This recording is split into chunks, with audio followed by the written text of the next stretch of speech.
பயப்படாதீங்க. மாண்புமிகு பேரவைத் தலைவர் அவர்களே, நேரத்தின் அருமை கருதி வேகமாகவும் ரத்தின சுருக்கமாகவும் என் பேச்சை தகவமைத்துக் கொள்கிறேன். ஃபுல் மூன் சேல் காலை 9 மணியிலிருந்து இரவு 12 மணி வரை, ஆகஸ்ட் 27 ஒரு நாள் மட்டும். ஒரு கதை படிச்சுக்கிட்டு இருந்தேன். அதுல ஒரு தெருவுல ஒரே கொண்டாட்டம், மேலதாளம்லாம் அடிச்சு விழாக்குளம் பூண்டு இருந்தது. அந்த பக்கம் போன அதிகாரி என்னப்பா விசேஷம்ன்றார். இருக்கவங்களாம் சொல்றாங்க, இந்த பையன் 3ஆம் வகுப்பை தாண்டிட்டாங்க. ஏங்க, ஒரு பையன் 3ஆம் கிளாஸ் தாண்டினதுக்கா நீங்களாம் கொண்டாடுறீங்கன்றோன்னே அங்க இருக்கவங்களாம் சொன்னாங்க, இல்லைங்க, உலகம் முழுக்க 3ஆம் வகுப்பை தாண்ட எல்லா குழந்தைக்கும் 3 ஆண்டுகள் ஆகும். ஆனா இந்த குழந்தைக்கு 2000 ஆண்டுகள் ஆனது என்று அந்த குழந்தையை சொன்னார். அந்த குழந்தை தான் பாபா சாஹேப் சட்டமேதை அண்ணல் அம்பேத்கர். அவருக்கு 2000 ஆண்டுகள் ஆனது ஒரு 3ஆம் வகுப்பை தாண்டுவதற்கு. அந்த வகையில் எந்த சமூகத்தை பள்ளிக்கூடத்தின் உள்ளேயே வரக்கூடாது என்று சொன்னார்களோ, அதிலிருந்து பள்ளிக்கல்வித்துறை அமைச்சராக என்னை ஆக்கிய வெற்றி தலைவரை என் இதயத்தால் வணங்குகிறேன். அவரால் மட்டுமே இது சாத்தியம்.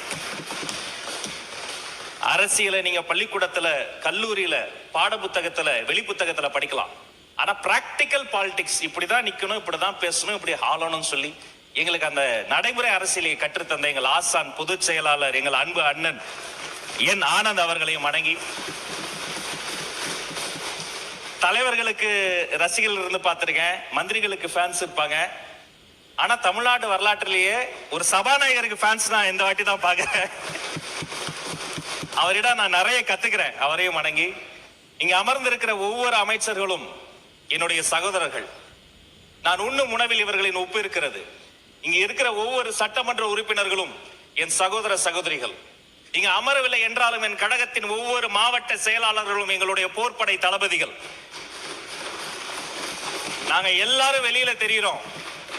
ஆனா நான் திரும்ப யோசித்து பார்க்கிறேன், வெளியில் தெரியாமலே நாங்கள் இங்கு வந்து அமர்வதற்கு இந்த வெளிச்சம் எங்க மீது விழுறது காரணம்னா அது விர்ச்சுவல் வாரியர்ஸ் என்ற அந்த மாமனிதர்கள், யாரு பெற்ற பிள்ளைகளோ, தம்பி தங்கைகள், அவர்களுக்கும் நன்றி சொல்லி, எங்க மாவட்ட செயலாளர் பூக்கடை குமார், பகுதி செயலாளர் ஓட்டேரி நந்தா, தம்பி எலும்பூர் ராஜேஷ் உள்ளிட்ட அத்தனை நிர்வாகிகளுக்கும் நன்றி சொல்லி, மாண்புமிகு எதிர்க்கட்சி தலைவர் முன்னாள் துணை முதல்வர் திரு உதயநிதி ஸ்டாலின் அவர்களை வணங்கி, முன்னாள் முதல்வர் எடப்பாடியார் அவர்களை வணங்கி, எதிரில் அமர்ந்திருந்தாலும் எதிரிகளா நாங்க பார்க்கல, இவங்க கிட்ட இருந்தும் ஏதாவது நம்ம நல்லதோ கெட்டதோ கத்துக்க முடியுமா என்று ஏகலைவன் போல பார்க்கக்கூடிய எங்கள் மூத்த உறுப்பினர்கள், சகல கட்சி தலைவர் அத்தனை பேரையும் வணங்கி என் உரையை தொடங்குகிறேன். இது எனது அறிமுக உரை.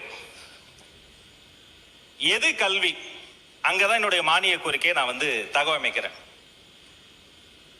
புத்தகத்தில் இருக்கிறதெல்லாம் எப்படியாவது மண்டைக்குள்ள புகுத்துவது அல்ல கல்வி.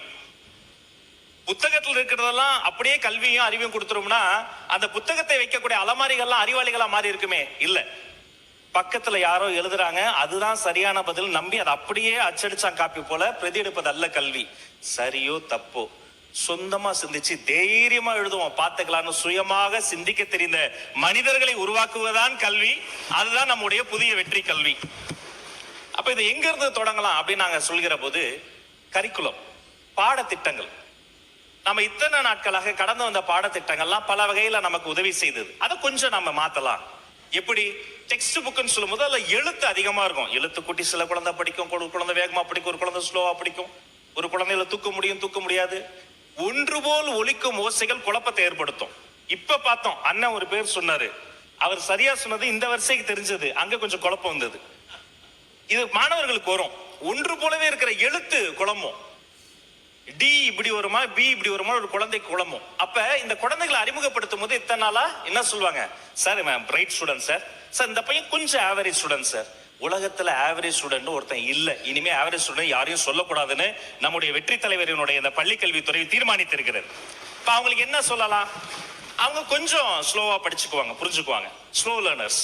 தமிழ்ல மெல்ல கற்கும் குழந்தை அப்படி கூட சொல்லவன. அது என்ன மெல்ல கற்கும் குழந்தை? தன் வேகத்தில் கற்றுக்கொள்ளும் குழந்தைகள் என்ற அவர்களுடைய பேரையே நம்முடைய அரசாங்கம் பள்ளிக்கல்வித்துறையில மாத்துது. அப்ப அவங்க தன் வேகத்தில் கத்துக்குவாங்க. ஒரு குழந்தை 2 வகுப்புல பிடிச்சிரும், ஒரு குழந்தைக்கு 2 வருஷம் ஆகும், ஒரு குழந்தைக்கு 2 மாசம் ஆகும், ஒரு குழந்தைக்கு பாட வரும், ஒன்று ஆடும், ஒன்று பேசும். சில குழந்தைகளுக்கு என்ன வரும்னு அதுக்கே தெரிந்து கொள்வதற்கு ஒரு டைம் கொடுக்கும். அப்ப இன்னும் சில மாற்றங்களை நம்ம என்ன பண்ணணும்? ஒரு அட்மாஸ்பியரை ஏற்படுத்தணும்.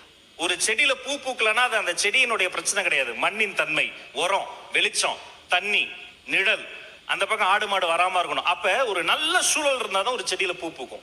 ஒரு பிள்ளை நல்லா படிக்கணும், ஒரு பையனோ பொண்ணு நல்லா ஷைன் ஆகணும்னா அந்த பள்ளிக்கூடம், ஆசிரியர், பாடத்திட்டம், அதிகாரிகள், இந்த அரசாங்கம் எல்லாம் சேர்ந்து ஒரு நல்ல பாதுகாப்பான சூழல் கொடுத்தா அந்த குழந்தை தண்ணீர் இருந்து பூ போல பூத்துரும். பார்ப்பதற்கு ஒன்று போலவே இருந்தாலும் எல்லா பூவும் ரோஜா பூன்னு சொல்லுவோம். ஆனா ஒரு பூ மாதிரி இன்னொரு பூ இருக்காது. வரி குதிரை ஒன்று போலவே இருக்கும். ஒரு குதிரையினுடைய வரிகளை போல இன்னொரு குதிரையில் இருக்க வரிகள் இருக்காது. நம்ம கை அப்படி கை நட்டு வைக்கிறோம் வைங்க, ஒண்ணு போலதான் இருக்கும். ஆனா எனது கைவிரல் போல அவருடைய கைவிரல் இருக்காது. அப்புறம் எப்படி எல்லா குழந்தையும் ஒரே மாதிரி இருக்கும்? ஒவ்வொரு குழந்தையும் ஒவ்வொரு விதமா இருக்கும். அவங்களுடைய அழகே அதுதான். அவங்கள நம்ம புரிஞ்சுக்கணும், அவங்கள நான் அரவணைக்கணும். ஒரு மாண்புமிகு உறுப்பினர் பேசும்போது கூட கொஞ்சம் கோவப்பட்டாங்க. நீங்க வந்து கையில் இருந்த பெரம்பெல்லாம் பிடிக்கிட்டீங்க, குழந்தை கொஞ்சம் ஆக்ரோஷமா இருந்தா என்ன பண்றது?